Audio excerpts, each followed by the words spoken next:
Harry does indeed need a holiday. And it was a strange week because the government didn't have the answers, and so Tony Abbott pretty much had a free kick, didn't he? Now, I think the only thing you can presume is that there was a very smarty-pants strategy, which was, we'll get the good news on petrol out there so that we can get the message out that this was all Rob Oakeshott and Tony Windsor's part of the package for their constituencies, and brackets, the Greens didn't get everything they wanted.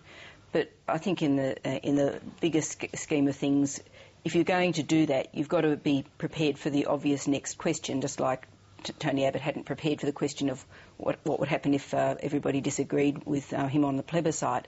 And so you had this week where it was just the John Hewson birthday cake day after day after day of the government not only not answering questions but looking like it didn't know the answers to questions about how the tax would have worked. That probably wouldn't matter if it hadn't been part of a pattern for 4 or 5 months now, and that's and so I suppose the question today is when Julia Gillard gets to her feet at 12 o'clock Eastern time, whether it's all too late anyway. But it also underlined continuously the idea that there were some people who knew what was in there. They were the Greens and the Independents. And Swan wasn't one of them.